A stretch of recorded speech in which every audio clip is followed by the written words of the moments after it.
Assalamu alaykum, hurmatli radio anglovchi qarindoshlar. Qur'on buluqi programmamizning 18-soniga kelganinglarni qizg'in qarshi olamiz. Hurmatli qarindoshlar, hammanglarga ma'lum bo'lgandek, biz bu programmamizda islom dunyosida parlagan yulduz, mashhur olim Sayyid Abul A'la Mavdudi rahimahullohning Qur'oni Karimdagi 4 asosiy termin nomli kitobini dars qilib kelyapmiz. İnşallah bugünkü sonimiz bu kitabımızın, bu programımızın en ahirki sonu buluşu mümkün. İnşallah vaqt yer bo'lsa bugün en ahirki sonimizni tugutishga tirishimiz. Hurmatli qarindoshlar, biz programmamizning 17-sonida din degan so'zningki lug'atdagi hukmlari haqida tahlil va shundaqla bu din degan so'zningki Qur'oni Karimdagi ishlatilishi haqida bu mavzularda to'xtalgan edik. Inshaalloh bugun din degan bu so'zning birinchi va ikkinchi ma'noda ishlatilishi haqida. Ya'ni chunki biz o'tgan soatda din degan bu so'zningki eng asosli 4 xil ma'noga ega ekanligi haqida to'xtalib o'tdik. Bugun biz shu din degan so'zning birinchi va ikkinchi ma'noda ishlatilishi haqida bir qadar tafsiliy to'xtalamiz. Diqqatinglar radiomizda bo'lsin. Mikrofon oldida Abdullah Yalqun. Din degan so'zning birinchi va ikkinchi ma'noda ishlatilishi. Mehribon egimiz Alloh subhanahu va taolo bu haqda eng oldi bilan biz Qur'oni Karimdan dalil ko'rsatamiz. Diqqatinglar Qur'oni Karimdagi Sura G'afirning 64 va 65 oyatida bo'lsin. Allohullazi ja'ala lakumul arda qararan was-samaa'a binaa'an wa sawwarakum fa ahsana suwarakum wa razaqakum minat-tayyibati dhalikumullahu rabbukum fatabarakallahu rabbul alamin.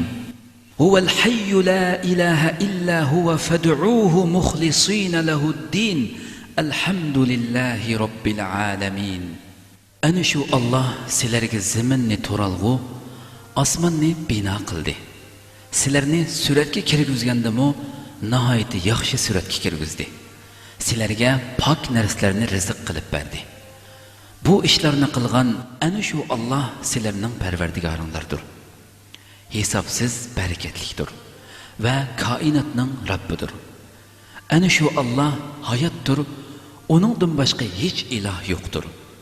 Dininglarni xolis qilgan halda onu da chaqirыңlar. Cemi hamdu sana alemlerning parvardigori Allohga xosdir. Qul inni umirtu an a'budallaha mukhlishan lahud-din wa umirtu li an akuna awwalal muslimin. قل الله أعبد مخلصا له ديني فاعبدوا ما شئتم من دونه. Ularga aytqinki, men dinimni Allohga xolis qilishga va uning qilib bandachilik qilishga buyurildim. Hamda oldi bilan o'zim itoatga bosh egishga buyurildim.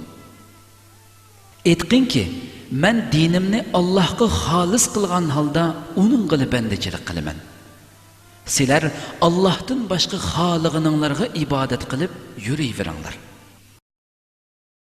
Qandaqki kishilar tog'utga agishishdan o'zini tortadi ekan va Alloh tarafga murojaat qiladi ekan, ularga xush xabar beriladi. Biz sana bu kitobni haqiqatan haq bilan nozil qildik.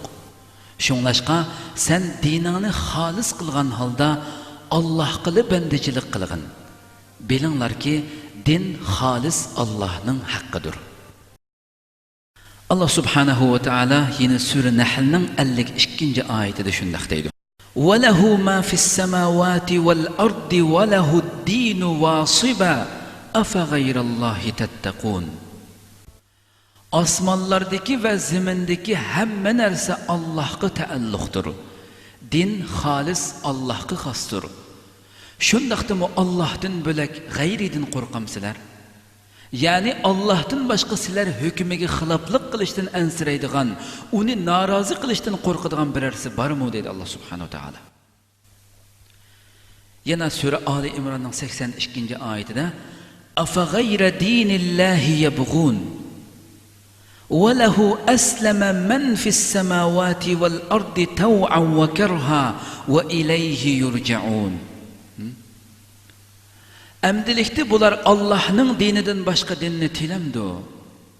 Halbuki osmonlardagi va zamindagilar ixtiyoriy va ixtiyorsiz ravishda Allohga bo'ysungan tursa, hamda ular Allohning dargohiga qaytadigan tursa, deb Alloh subhanahu va taolo sura Ali Imronning 82-oyatida shunday deydi. Yine sura Bayyinaning 5-oyatida va ma umiru illa liya'budullaha mukhlisina lahud-din hunafa. Ular faqat ixlos bilan dinni Allohga xolis qilgan holda Allohga ibodat qilishga buyurildi. degan bu bir qator oyatlar Qur'oni Karimda keltirildi. Demak qarindoshlar, bu barliq oyatlarda din degan so'z oliy huquq ma'nosida. Shundaqla yuksak hukmronlikqa bo'ysunib, uningga itoat va bandachilikni qabul qilish ma'nosida ishlatilgan. Dinni Allohga xoslashtirishning ma'nosi shuki, inson Allohdan boshqaning hokimiyatini, hukmronligini va boshqarishini e'tirof qilmasligi hamda o'zining itoati va bandachiligini faqat Allohga xoslashtirishi lozim. Boshqa har qanday birsiga bo'lgan qulluq va itoatni Allohning itoatiga shirk qilmasligi lozim degan hukm maydonga kelgan bo'ladi.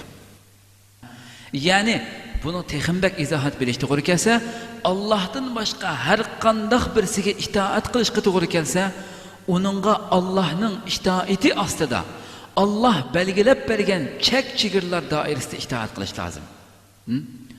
Xuddi bolaning dadiga itoat qilishi, ayolning eriga itoat qilishi, qul yoki xizmatchining xo'jayiniga itoat qilishi qatorliq itoat turlarining hammasi Allohning hukmiga asosan bo'lishi va Alloh belgilab bergan doira ichida bo'lishi lozim. Shundaq bo'lganda bu xil itoatmi Allohga itoat qilish bo'lib hisoblandi. Shu sistemaning ichida belgilab berilgan chegara ichida siziq ichida bo'lgan itoat bo'lsa, u vaqtida uningga bo'lgan itoat mahamnin bo'ldi desa, Allohga itoat qilish bo'lib hisoblanadi. Navoda bulardan ozod holatda, boshqacha qilib aytganda, Allohning hukmiga binoan emas holatda, balki o'z oldiga mustaqil itoatda bo'lsa, u dal osiylik bo'lib hisoblanadi. Shuningdek, agar hukumat Allohning qonunini asos qilgan va shuni joriy qildirayotgan bo'lsa, uningga itoat qilish vojib bo'lib hisoblanadi. Agar undaq bo'lmagan ahvoldami hukumatga itoat qilish bo'lsa, dal jinoyat bo'lib hisoblanadi.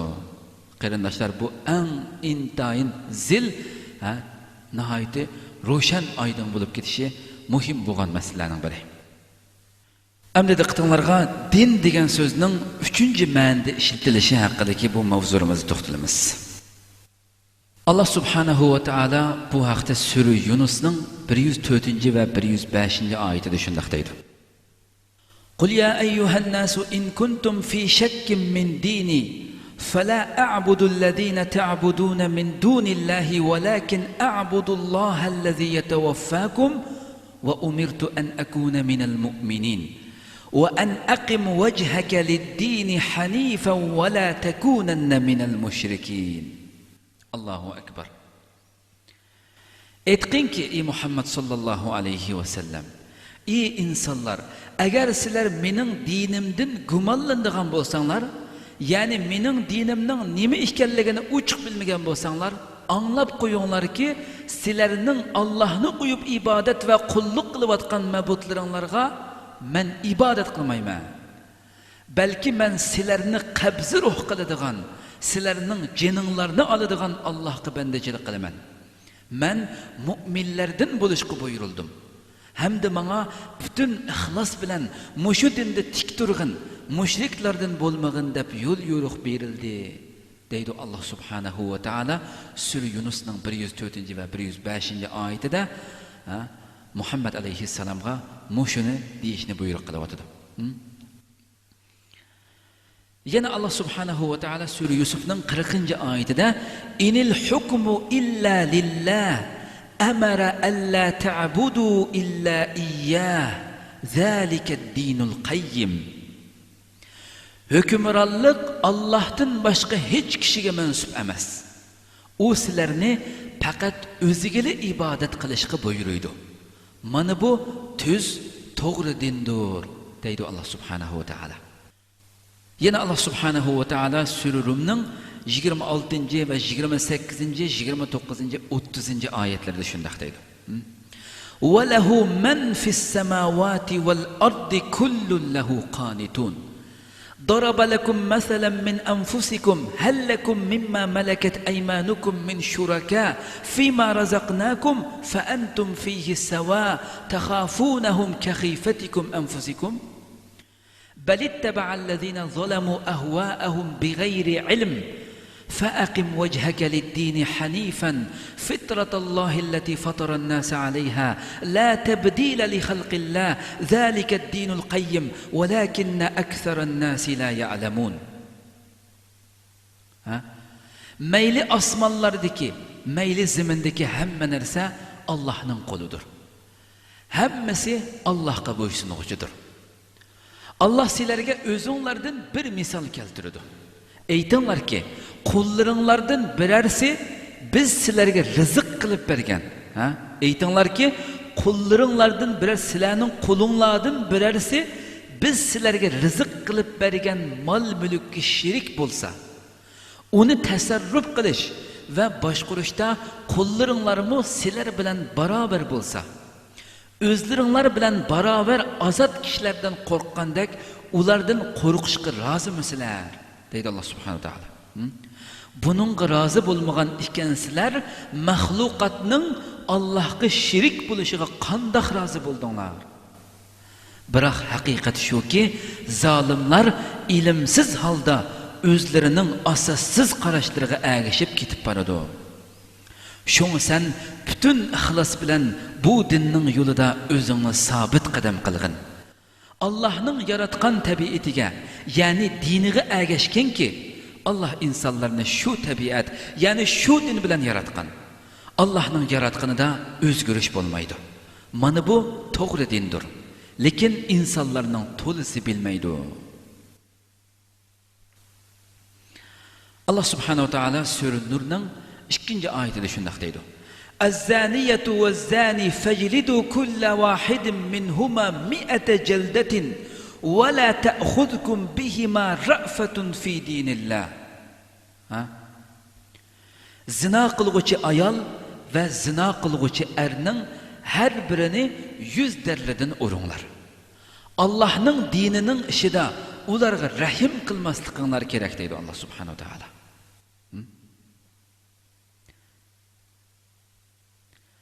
Yana Allah subhanahu wa ta'ala Sura Tavbaning 36-oyatida shunday deydi. Inna iddatash-shuhuri 'indallahi 12 shahran fi kitabillah yawma khalaqas samawati wal ard minha 4 hurum zalika ad-dinul qayyim. Şübhisizki asman zemin yaratilgandan tartib oylarning soni Allohning dargohida, yani Lavhul Mahfuzda 12'dir. Ulardan 4'i urush haram qilingan oylardir. Mana bu to'g'ri dindir, deydi. Sura Yusufning 76-oyatida shunday deydi. Kazalika kidna li Yusufa ma kana li ya'khudha akhahu fi dinil malik. Shunda qilib biz Yusufga mushu tadbir bilan yordam qildik.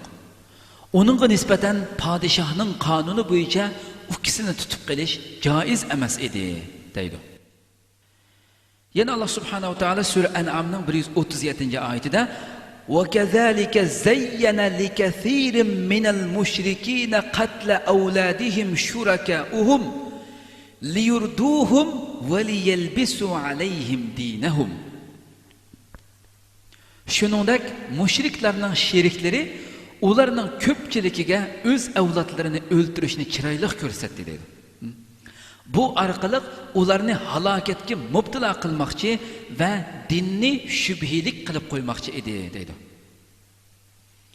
Yana Allah subhanahu va taala Sura Shuroning 21-oyatida am lahum shuraka shara'u lahum min ad-din ma lam ya'zam bihillah. Ularning Allah ruxsat qilmagan narsalarni dinga o'xshash qonun qilib bekitgan shiriklar bormi? deydi. Sura Kafirunning 6-oyatida sizlarning dininglar o'zinglar uchun, mening dinimni o'zim uchun. Lakum dinukum waliyadin. degan bo'lsa, sizlarning dininglar o'zinglar uchun, mening dinimmi o'zim uchun degan.